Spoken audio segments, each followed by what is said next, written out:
Aishwaryambika real estate వారి నూతన venture Vijayawada Amaravati రాజధాని కంచికచర్ల ఔటర్ రింగ్ రోడ్ సమీపంలో CRDA layout plots DTCP plots చదరపు గజం 3,900 రూపాయల నుండి 7,900 రూపాయల వరకు తాడేపల్లి వారధి నుండి 3 కిలోమీటర్లు చదరపు గజం 14,500 రూపాయలు ఇళ్ల ప్రక్కన ఇళ్ల స్థలాలు. యూట్యూబర్ నాన్ విష్ణు మీద కేసు నమోదైన వార్త మనం కూడా చూడటం జరిగింది. ముఖ్యంగా కరాటి కళ్యాణి గారు అనేక సార్లు కూడా తన మీద కంప్లైంట్ ఇవ్వటం జరిగింది. మరి నాన్ విష్ణుకి సంబంధించి ఆయనకి సపోర్ట్గా అయితే అడ్వకేట్ గారు ఇప్పుడు మనతో పాటు ఉన్నారు. ఆయన సుబ్బు గారు మనతో ఉన్నారు, వారితో మాట్లాడదాం. నమస్తే సార్. అంటే నాన్ వేషణ కేసు తీసుకోవడానికి ఆయన మీకు పరిచయమనా, లేకపోతే నిజంగానే ఆయన వైపు మీకు న్యాయం కనిపించి మీరు కేసు తీసుకున్నారు? ఏమండి, first of all non Vishnu గారు ఇంకా కేసు అనేది ఇంకా నాకు ఇచ్చారా ఇంకెవరికి ఇచ్చారా అనేది సస్పెన్స్, ఇంకా అది తెలియదు. సో దాని గురించి తర్వాత నాకు తెలిసినంత వరకు ఏంటంటే నాన్ విష్ణు చేసిన వ్యాఖ్యల్లో ఎక్కడ నాకు తప్పు అనిపించలేదు. ఇంకోటి ఏంటంటే ఇప్పుడు అతను ఒక సెక్యులర్ భావజాలం కలిగిన వ్యక్తిగా మాట్లాడిండని నేను అనుకుంటున్నా. సో ఇప్పుడు ఏదైనా సరే ఒక విషయం గురించి మనం మాట్లాడాలి అనుకుంటే అది హిందుత్వం మీదే ప్రతిసారి ఎందుకు వెళ్తుంది అంటే మెజారిటీ పీపుల్ అలా అంటే దాన్ని ఫాలో అవడం బట్ట. మరి అలాంటప్పుడు చాలా వరకు ఈ ముస్లిమ్స్ మీద క్రైస్తవుల మీద దాడులు జరుగుతున్నప్పుడు కరాటే కళ్యాణి గారు ఎందుకు మరి ముస్లిమ్స్ మీద క్రైస్తవుల మీద దాడులు చేస్తున్న హిందువుల మీద ఎందుకు కంప్లైంట్ ఇవ్వడం లేదు? సో ఇప్పుడు ఆయన రేప్ అనే పదాన్ని వాడిండు, రేప్ చేశారు అని అనలేదు. అంటే ఇప్పుడు కేవలం ఆ ఒక్క వీడియోలో గురించే మాట్లాడుతున్నారా? గరికపాటి గారి గురించి చేసిన అసభ్యకరమైన ఆ పదజాలం అనేది మీకు వినిపించలేదా? అయితే గరికపాటి గారు చేసినదంటే ఆయన ప్రీవియస్ వీడియోలో మీరు ఒకటి చూసుకున్నట్లయితే ఉంటుంది ఏంటంటే 50 ఏళ్ళ వాళ్ళమైనా మేమే ఉండట్లేదు ఆగలేకపోతున్నాం అనే ఒక పదం వాడారు. అంటే అది తప్పేం కాదు, చాలా వరకు పరిభాషగా దాన్ని పరిపాటిగా కాదు అంటున్నారు. ఇది తప్పు కాదండి. ప్రపంచంలో మనం వేరే ఆపోజిట్ పర్సన్కి సంబంధించినంత వరకు అభ్యంతరం కానంత వరకు ఇబ్బంది కానంత వరకు ఏది తప్పు కాదు. సో ఇప్పుడు కరాటే కళ్యాణి గారు ఉన్నారు, ఆవిడ అతను బూతులు మాట్లాడిండని ఇది మాట్లాడిండని చెప్పేసి కంప్లైంట్ చేస్తున్నారు. తన బ్యాంక్ అకౌంట్స్ సీజ్ చేయమంటున్నారు, తనకు సంబంధించినటువంటి ఛానల్ని క్లోజ్ చేయమని అంటున్నారు. మరి కరాటే కళ్యాణి గారి మీద చాలా కేసులు ఉన్నాయి. మీరు చూసుకున్నట్లయితే కరాటే కళ్యాణి గారు హిందుత్వాన్ని ఎక్కడ దూషించలేదే. ఇప్పుడు ఇది కూడా మీరు ఏమంటున్నారంటే అన్వేష్ గారిని కంప్లైంట్ ఇచ్చారు కాబట్టి వీరి మీద అంటున్నారు. ఇక్కడ మనం మెయిన్గా పాయింట్ ఆఫ్ చేసేది అన్వేష్ గారు మాట్లాడిన మాటలు, అలాగే అన్వేష్ మీద వచ్చిన సెక్షన్స్ ఏవైతే ఉన్నాయో వాటి గురించి. ముఖ్యంగా నేను ఇందాక ఫస్ట్ అడిగిన దానికి మీరు ఇంకా సమాధానం ఇవ్వలేదు. మీకు అన్వేష్ గారు పరిచయస్తులు అని చెప్పి ఆయన తరపున వాదిస్తున్నారా, లేకపోతే ఏంటి అసలు? నాకు అతని దగ్గర న్యాయం అనిపించింది. ఎందుకంటే మన భారతదేశంలో బెట్టింగ్ యాప్స్ ప్రమోషన్ ఆపిన వ్యక్తి హీరో అనే అనాలి. వీళ్ళంతా రియల్ హీరోస్, ఇతను రియల్ హీరో. సో చాలా వరకు ఒకే సంవత్సరంలో తెలంగాణలో 1000 మంది పైగా ప్రాణాలు కోల్పోయారు. సో మరి అలాంటప్పుడు అతను బెట్టింగ్ యాప్స్ ప్రమోషన్స్ని సిపి సజ్జనార్ గారికి ట్యాగ్ చేసి వాటిని ఆపడంలో చాలా కృషి చేసిండు. ఎంతోమంది నాకు బెట్టింగ్ యాప్స్కి సంబంధించినటువంటి సినిమా సెలబ్రిటీల కేసులు కూడా అంటే వాళ్ళ తరపున నేను వాదిస్తున్నా. నేను ఏం చెప్తున్నానంటే అలాంటి ఒక కోణంలో చూడుకోకుండా ఎంతోమంది జీవితాలు కాపాడినటువంటి వ్యక్తి ఈ కోణంలో చూడుకోకుండా ఒక మాట అంటే ఈ రేప్ అనే పదం వాడినన్న ఒక విషయంతో తనని అంటే ఇట్లా డిగ్రేడ్ చేయడం అనేది మంచిది కాదు. ఇప్పుడు అలాంటప్పుడు కరాటే కళ్యాణి గారు ఉన్నారు, మరి కరాటే కళ్యాణి గారి మీద కూడా చాలా కేసులు ఉన్నాయి. మరి ఆవిడ హిందుత్వాన్ని పొలోమంటూ పూసేసుకొని రాసేసుకొని ఆవిడ ప్రత్యేకించి కాపాడాల్సింది ఏం లేదు. ఎందుకంటే వీఆర్ ఆల్ ఆర్ ఇండియన్స్. మన భారతదేశంలో పుట్టినప్పుడు ప్రతి ఒక్కళ్ళకి హిందూ మతం మీద గౌరవం, అభిమానం, ప్రేమ అన్నీ ఉంటాయి. సో మరి అలాంటప్పుడు నేను కరాటే కళ్యాణి గారికి సంబంధించినటువంటి హేమ గారిది మీకు తెలుసు, Bengaluru rave party case. So Bengaluru rave party కేసులో హేమ గారు కరాటే కళ్యాణి గారి మీద, తమన్నా సింహాద్రి గారి మీద ఇద్దరి మీద కేసు ఫైల్ చేశారు. ఏది కూకట్పల్లి కోర్టులో డెఫమేషన్ సూట్. కరాటే కళ్యాణి గారికి వేరే ఒక అడ్వకేట్ సార్ చేస్తున్నారు, తమన్నా సింహాద్రి గారికి నేను చేస్తాను ఆ కేసు డెఫమేషన్ సూట్కి. సో అప్పుడు నేను చూసినప్పుడు మరి వీళ్ళ మీద కూడా కేసులు ఉన్నాయి కదా. సో వీళ్ళ మీద కూడా ఉన్నాయి, మరి వీళ్ళ అకౌంట్లు కూడా బ్యాంక్ అకౌంట్లు కూడా ఫ్రీజ్ చేయాలి కదా. అది మీరు మాట్లాడుకోవాలి. ఎందుకంటే తమన్నా గారి దగ్గర నుంచి లాయర్ మీరే, ఆల్రెడీ కరాటి కళ్యాణి గారికి కూడా లాయర్ ఉన్నారు కాబట్టి అది మీరు మాట్లాడుకోవాలి. అయితే ఇక్కడ ఈయన చేసింది ఏంటంటే ఆల్రెడీ హిందుత్వం మీద దూషిస్తున్నారు, దేవతల మీద దూషిస్తున్నారు అంటున్నారు. అండ్ అలాగే మన దేశాన్ని కూడా కించపరిచేలాగా మాట్లాడుతున్నారు. అంటే భారతదేశంలో అమ్మాయిలకి సేఫ్టీ లేదు అంటూ ఇలాంటి వ్యాఖ్యలు చేస్తున్నారు కాబట్టి భారతదేశంలో అమ్మాయిలకి సేఫ్టీ లేదు అది మీరు నేను చెప్పేది కదా, ఎన్సీఆర్బి రిపోర్ట్ చెప్తుంది. భారతదేశంలో మహిళలకి అత్యంత ప్రమాదకర దేశం తెలుసా. మానవ అక్రమ రవాణాలో భారతదేశం మొదటి స్థానాల్లో ఉంటుంది. అదేవిధంగా రేపులు జరిగే దాంట్లో మొదటి స్థానం. ఒకే సంవత్సరం ఎన్సీఆర్బి రిపోర్ట్ తెలుసు కదా మీకు, national crime bureau record. National crime bureau record ప్రకారం చూసుకున్నట్లయితే అట్రాసిటీ కేసులు, రేప్ కేసులు 60,000కు పైన అని, వాటిలో ఇంతవరకు ఎవరికి శిక్ష పడలేదు. అక్కడ వరకు ఎందుకు? బిల్కిస్ బాను కేసులు మీరు చూసుకున్నట్లయితే బిల్కిస్ బానుని రేప్ చేసిన వాళ్ళు బయటకు వస్తే వాళ్ళందరూ హిందుత్వానికి సంబంధించిన వాళ్ళు అయితే వాళ్ళకి పూలదండలు వేసి వాళ్ళు ఏదో ఘనకార్యం సాధించిన వాళ్ళగా, వాళ్ళు ఏదో అంటే ఏదో భారతదేశానికి మెడల్ తీసుకొచ్చిన వాళ్ళకిలాగా వాళ్ళకి పూలతో సత్కారాలు చేసి తీసుకొచ్చినటువంటి సందర్భాలు మీరు చూస్తున్నారు. మీరు అంటున్నారు కదా ఇందాక నాన్ వెజ్ కేసు మీరు తీసుకున్నారని. ఖచ్చితంగా నాన్ వెజ్ కేసు నేను టేకప్ చేయాల్సి వస్తే ఖచ్చితంగా నేనే టేకప్ చేస్తాను. ఎందుకంటే నాన్ వెజ్ అనే ఒక వ్యక్తి సెక్యులర్ భావజాలం కలిగిన వ్యక్తిగా నాకు అనిపించింది. నాన్ వెజ్ ఇప్పుడు చేసిన వ్యాఖ్యల ఏట్లో కూడా నాకు ఎక్కడ తప్పు దొరికినట్టు అనిపించలేదు. అంటే ఎక్కడ తప్పు దొర్లినట్టు అనిపించట్లేదు, ఎక్కడ బూతులు మాట్లాడినట్టు అనిపించట్లేదు బూతులు అంటున్నారు. మాట్లాడినట్టు అనిపించట్లేదు. ఓకే. ఎందుకంటే కేవలం మాట్లాడుతారు ఓకే. బూతులు ఆ బూతులు ఎలా ఉంటాయి అంటే నార్మలైజ్డ్ అంటే జనరలైజ్డ్ గా మాట్లాడుకున్నట్లు ఉంటుంది తప్ప అతను పర్టికులర్ గా బూతులు మాట్లాడాలనేది అంటే ఇప్పుడు చూడండి ఆ బూతుల వల్లే కదండి ఈ రోజు ఇంత వివాదం చోటు చేసుకుంది, ఇంత కాంట్రవర్సీ మరి నడుస్తుంది. అలాంటప్పుడు బూతులు మాట్లాడితే వివాదం కాంట్రవర్సీ అవుతుంది అని అంటే ఖచ్చితంగా గరికపాటి గారు మాట్లాడతారు, కరాటే కళ్యాణ్ గారు. గరికపాటి గారు ఎక్కడ పార్ట్స్ గురించి కదా ఏమండి మాట్లాడలేదు. ఇప్పుడు నేను ఏమంటున్నా బూతుల గురించి మాట్లాడతాడా? ఇప్పుడు వ్యక్తిగత జీవితంలో మన దైనందిన జీవితంలో రెగ్యులర్ గా మనం బూతులు మాట్లాడడం నేను కూడా బూతులు మాట్లాడతాను నా ఫ్యామిలీ జీవితంలో. సో బూతులు ప్రతి ఒక్కరు మాట్లాడతారు, కానీ పబ్లిక్ డొమైన్ లో మాట్లాడడం వేరు. ఖచ్చితంగా ఈ విషయంలో అన్వేషణ ఖచ్చితంగా అన్వేషణ తప్పు ఉండొచ్చు, కానీ ఉండొచ్చు ఎగ్జాక్ట్ గా ఉండొచ్చు. అన్వేష్ మరి బెట్టింగ్ యాప్స్ ప్రమోషన్ చేసినప్పుడు ఎంత అతని హీరో దేవుడు రావుడు అన్నప్పుడు ఒక బూతు మాటలు అంటే అది కూడా హిందూ దేవీ దేవతల గురించి ఎక్కడ కించపరిచినట్టు మాట్లాడారు. రేప్ అనే పదం గురించి ఉద్ఘాటించిండు, ప్రస్తావించిండు. సో ప్రస్తావించడాన్ని తప్పు ఎట్లా పడతారు? మరి అలాంటప్పుడు ఈ కరాటే కళ్యాణి గారు చేసేది ఏంటి, సో కరుణాకర్ సుగ్నా చేసేది ఏంటి?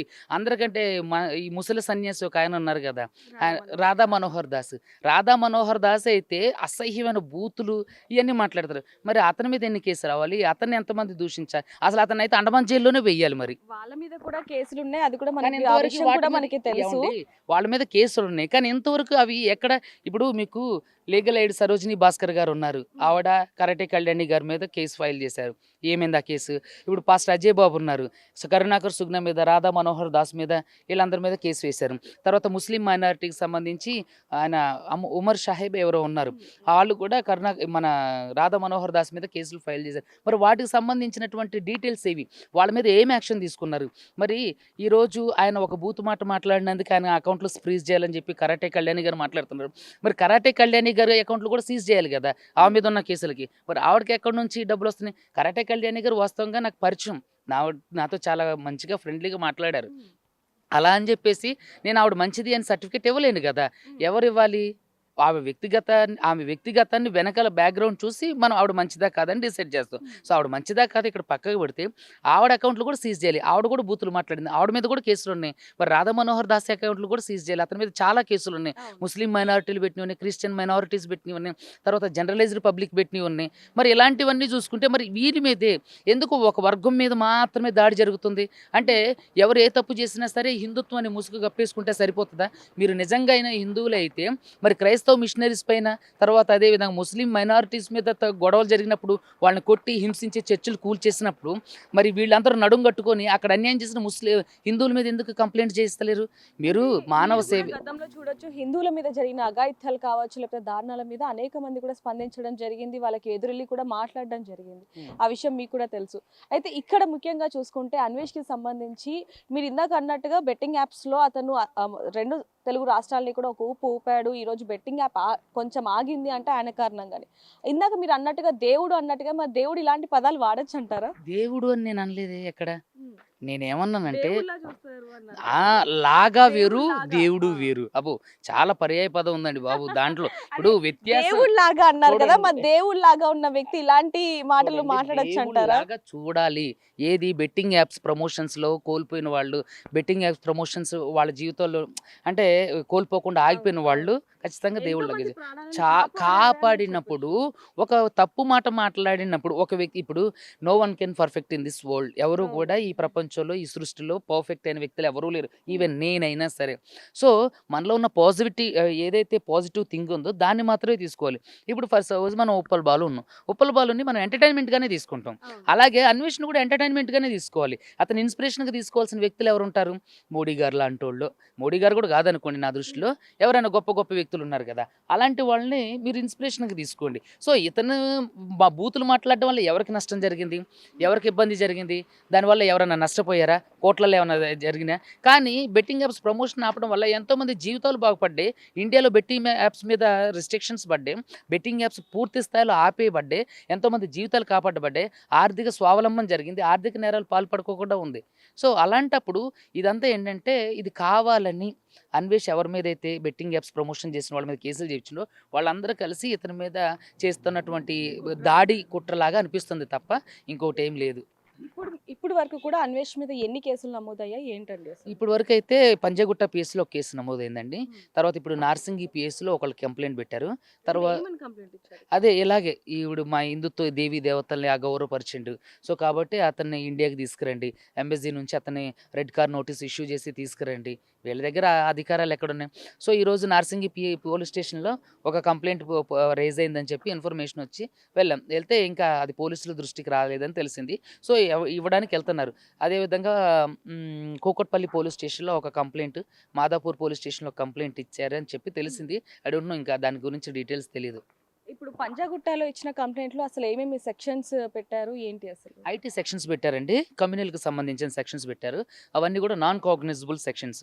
వాటన్నిటికి కూడా ఏంటంటే నామినల్గా 41 సిఆర్పిసి నోటీస్ ఇచ్చేసి అతని వివరణ కోరి చేయొచ్చు. సో మోస్ట్ ప్రాబబ్లీ తను ఇప్పుడు థాయిలాండ్లో ఉండని చెప్పి తెలుసు, తను ఇండియాలో లేడు కాబట్టి. సో తన ద్వారా ఎవరైనా అడ్వకేట్ కానీ లేదంటే అతనికి సంబంధించినటువంటి వ్యక్తులు కానీ వెళ్ళి జీపీ అంటే జనరల్ పవర్ ఆఫ్ అటార్నీ ద్వారా కానీ లేదంటే అతను లేని పక్షంలో తన లీగల్ అడ్వకేట్ గారిని వెళ్ళి దానికి వివరణ ఇవ్వచ్చు. ఈ వివరణ ఇచ్చిన తర్వాత కూడా వాళ్ళు ఎంక్వైరీకి రావాలంటే ఖచ్చితంగా నాన్ విష్ణ ఇండియాకి రావాల్సి వస్తుంది. సో మోస్ట్ ప్రాబబ్లీ నాన్ విష్ణ ఇండియాకి రావాల్సిన అంటే ఈ కేసులు ఈ పర్టిక్యులర్ ఎఫ్ఐఆర్లో మాత్రం రాడు. ఎందుకంటే 41 ఇయర్స్ సిఆర్పిసి నోటీస్ ఇస్తే సరిపోతుంది. అది కాగ్నైజబుల్ కేసులు ఏం కాదు, దానికి అరెస్ట్ ఏం చేయరు. అదేవిధంగా కరాటే కళ్యాణి గారు ఇచ్చిన కంప్లైంట్ ప్రకారం తన బ్యాంక్ అకౌంట్లు సీజ్ కావు. అదేవిధంగా తన ఛానల్ కూడా రెస్ట్రిక్షన్ పడదు. ఐటీ యాక్ట్ కింద 67 అండ్ 69 కూడా యాడ్ చేయడం జరిగింది. దానికి సంబంధించి అంటే అవన్నీ కూడా ఏంటంటే బ్యాంకులు ఏమైనా ఫ్రాడ్ జరిగినప్పుడు, బ్యాంక్ అమౌంట్ ఎప్పుడన్నా ఫ్రాడ్ జరిగినప్పుడు, లేదంటే ఇంటర్నేషనల్కి సంబంధించిన ఫండ్స్ ఏమైనా ట్రాన్స్ఫర్ అయినప్పుడు, లేదంటే అనుమానాస్పదమైనటువంటి అకౌంట్లో నుంచి కానీ అనాథరైజ్డ్ అకౌంట్ నుంచి మనీ ట్రాన్స్ఫర్ అయినప్పుడు మాత్రమే అలాంటి అకౌంట్లను ఫ్రీజ్ చేసే అధికారం గవర్నమెంట్కి అదేవిధంగా కోర్టులకి ఉంటుంది. సో కాబట్టి ఇప్పుడున్న దాని ప్రకారం అయితే తను ట్యాక్స్ కడుతుండో, అదేవిధంగా ఏదైతే తనకి యూట్యూబ్ నుంచి అదేవిధంగా ఇన్స్టాగ్రామ్ నుంచి వచ్చే మనీ జనరేషన్ ఉందో అదంతా లీగలైజ్డ్గా ఉంది కాబట్టి ఆ సెక్షన్స్ ప్రకారం తన అకౌంట్ను ఫ్రీజ్ చేయటం ఇంపాసిబుల్. అది చేసే అధికారం కోర్టుకు మాత్రమే ఉంది, పోలీసులకి అధికారం లేదు. ఓకే. అయితే దీనికి సంబంధించి కావచ్చు లేకపోతే ఇంతకు ముందు కూడా మీకు అన్వేష్ మంచి పరిచయస్తుడు కాబట్టి ఏమైనా మాట్లాడారా మీతో?